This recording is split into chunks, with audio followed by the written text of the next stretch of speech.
While some faith leaders are focused on specific policy fights, others are calling for sweeping systemic change. As part of what's being called the Love Forward Together movement, the Bishop William J. Barber II led a rally and 50-mile march last week in North Carolina advocating for immigrant protections, voting rights, economic justice, equal access to health care, and much more.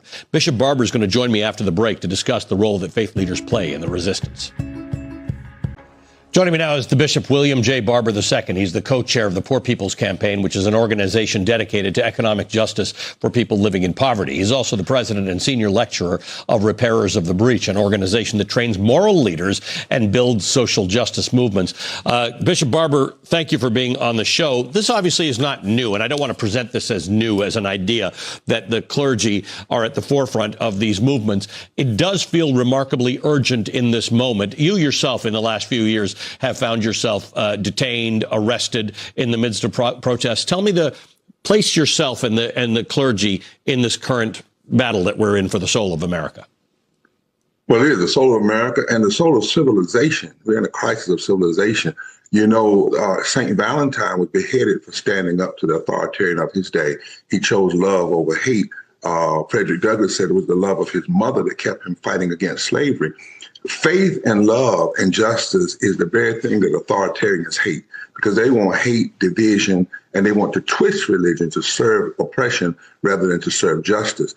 In this moment, people are finding faith cannot be quiet, but faith also, Alcid, must make sure that we're not one-issued. Faith has to act when people are shot in the street and lynched in the street in Minnesota, but it also has to act when 51,000 people will die because of a bill that was passed, the big, deadly, ugly bill that was just passed. It also has to act when voting rights are being stolen and taken.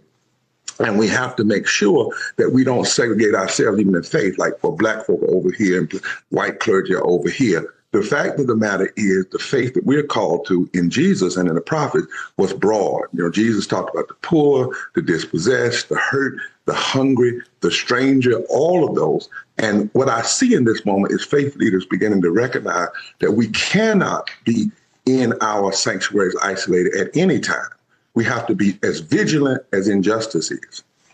How do you manage that? Because for the parishioners, for the followers of various faiths, they're not all sure they signed up for that, right? They might think they signed up for prayer and church and some moral guidance. How do you navigate the idea that in your mind those things are inseparable, right? If you are part of a mission to guide people morally, then you also put yourself in the line to protest those things. And in your particular case, again, get yourself arrested. Well, you have to preach the entirety of the scripture, of the Holy Text. For me, as a Judeo-Christian, as an evangelical Christian, there are 3,000 scriptures in the Bible that talk about how we must be engaged as it relates to the dispossessed and those who are facing oppression. It's not optional. It's not a side gig. It's not a committee. You must preach the ministry of Jesus. You must preach the sermons of Jesus and teach that inside the sanctuary. You must help folk understand that prayer without legs is not prayer at all.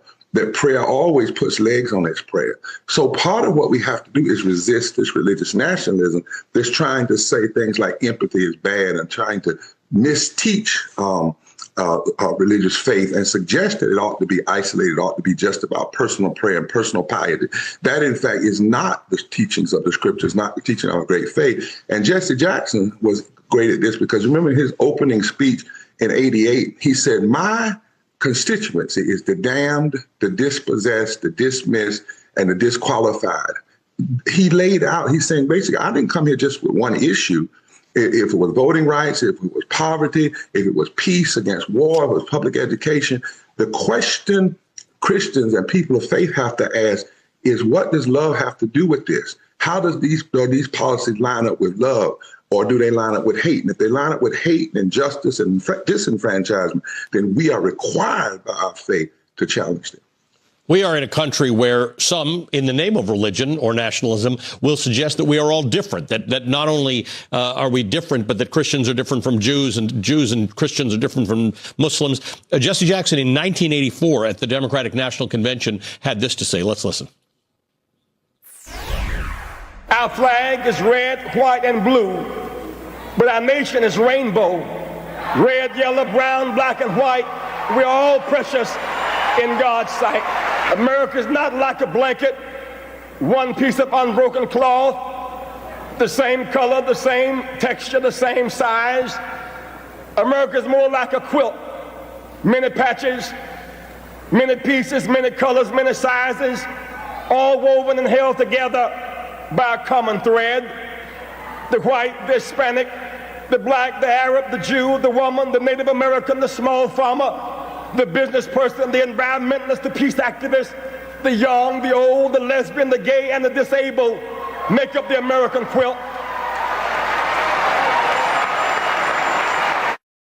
I mean, it's wild how that was 1984 and we're in 2026, and that is as resonant today as it was then. In fact, I think we ought to be reading that 84 and 88 and examining it and applying it to the day. It's the very thing that can take on the modern day authoritarianism and neo-fascism we see promoted by Trump and his minions and his MAGA. But Jesse was clear. Not only are we bound by the flag, by our humanity. God made us all. You know, there's a great scripture that says, God let justice, rain shine on the just and the unjust.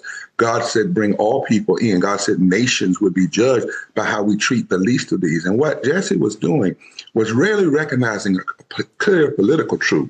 The same people, Allie, who will hurt the LGBT community will vote against voting rights. The same people that vote against voting rights vote against living wages. The same people that vote against living wages vote against health care. The same people that deny health care normally promote war. The same people that promote war undermine fair taxes. If you check their records, they're normally the same people. And what we have to do is, if they are cynical enough to be together, we must be spiritual and faithful enough to come together in a deep moral fusion coalition, rainbow, moral fusion, whatever you want to call it, and resist it all, not just one. Because the danger is if we only come out on one thing and then we go back in on another.